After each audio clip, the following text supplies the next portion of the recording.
प्रिय विद्यार्थियों, आज की वीडियो में हम फिर से एक बार लोक प्रशासन पर चर्चा करने जा रहे हैं।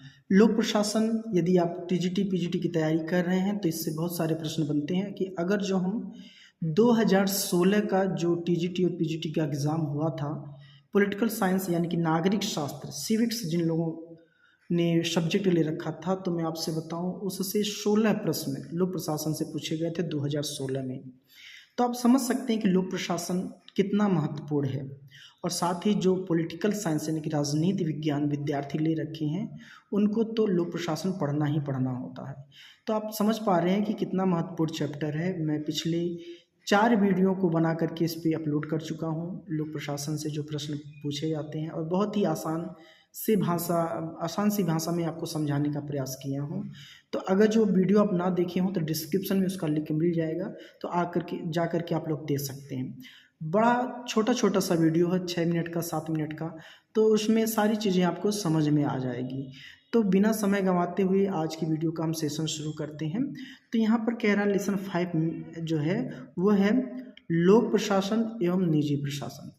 तो विद्वान जो हैं वो कहते हैं प्रशासन को वो 2 रूपों में बांट करके देखते हैं। वो कहते हैं प्रशासन 2 रूपों में बांट कर देखा जा सकता है।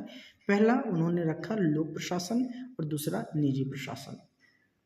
तो आपको पता होगा कि लोक प्रशासन जो होता है, ये लोक मतलब सार्वजनिक यानी कि सबके लिए कार्य करता है, और जो निजी प्रशासन होता है वो अपने निजी क्षेत्र के लिए कार्य करता है। तो दोनों में समानताएं क्या हैं, असमानताएं क्या हैं, आज की वीडियो में हम जानेंगे। देखिए, एक विचारक है, फ्रेंच के विचारक हैं जिनका नाम है हेनरी फ्योल, मेरी पार्कर, हालेट, उर्विक। ये सब लोग कहते हैं कि प्रशासन एक तरह रहते हैं, चाहे निजी हो या फिर सार्वजनिक हो। इनका मानना है कि इन सभी विद्वानों का कि प्रशासन में समानताएं होती हैं, चाहे निजी प्रशासन हो चाहे लोक प्रशासन हो। अब हम समानताएं क्या होती हैं ये जानेंगे कि समानता के दृष्टिकोण से। तो यहाँ पर कह रहा कि इसमें संगठन की आवश्यकता पड़ती है। तो भाई देखिए, लोक प्रशासन में भी संगठन की जरूरत पड़ती है और निजी प्रशासन में भी संगठन की जरूरत पड़ती है। तो समानता की दृष्टि से ये दोनों बराबर हैं। कार्य प्रणाली दूसरा है। देखिए, लोक प्रशासन में भी कार्य प्रणाली होती है, निजी प्रशासन में भी कार्य प्रणाली होती है, यानी कि हमको उस संगठन में, उस प्रशासन में कार्य क्या करने हैं, तो इसमें कार्य प्रणाली में भी समानता होती है। अधिकारियों के समान उत्तरदायित्व, यानी कि लोक प्रशासन में भी अधिकारियों के उत्तरदायित्व होते हैं और निजी प्रशासन में भी अधिकारियों के उत्तरदायित्व होते हैं। तो ये समानता हमें दोनों में स्पष्ट दिखाई पड़ती है। जनसंपर्क, यानी कि अगला कह रहा है जनसंपर्क, यानी कि लोक प्रशासन के भी अधिकारी क्या करते हैं, जनसंपर्क करते हैं, और निजी प्रशासन के अधिकारी भी क्या करते हैं, जनसंपर्क करते हैं। बात करें अगले बिंदु की, तो अगला बिंदु कह रहा है अन्वेषण, यानी कि लोक प्रशासन में भी नई नई खोजें होती रहती हैं और लोक निजी प्रशासन में भी नई नई खोजें होती रहती हैं। तो ये दोनों में समानताएं हमको दिखाई पड़ती हैं। लेकिन अब बहुत सारे विचारक हैं जो इस समानता के दृष्टिकोण से सहमत नहीं हैं, जो कहते हैं कि भाई देखिए, लोक प्रशासन में इतने समान चीज़ें नहीं हैं, कुछ इसमें असमानता भी पाई जाती हैं।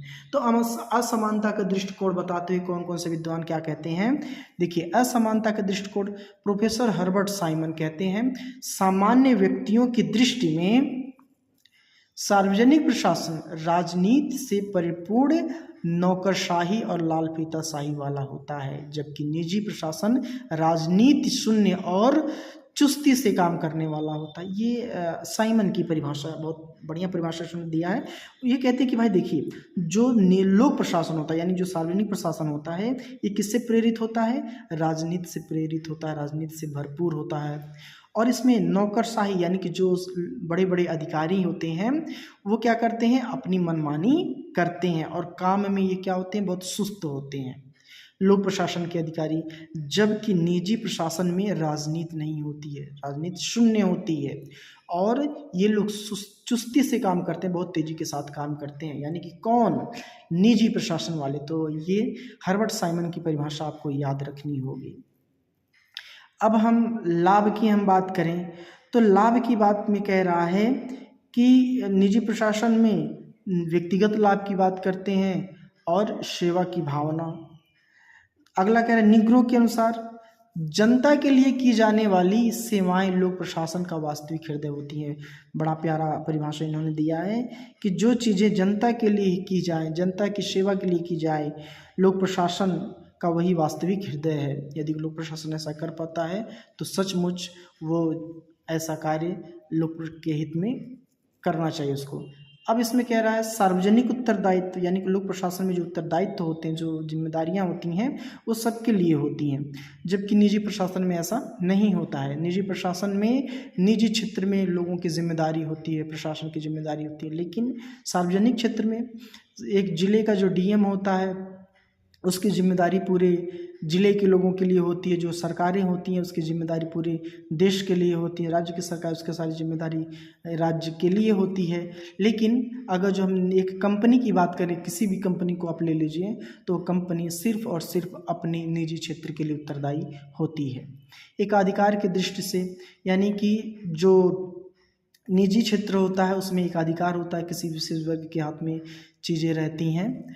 और क्षेत्रों के दृष्टिकोण से तो ये था आपका वीडियो, जो कि हमने 5 से 6 मिनट के अंदर समेट दिया है।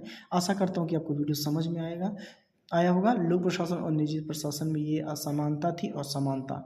तो मिलते हैं अगले वीडियो में, तब तक के लिए जय हिंद, वंदे मातरम।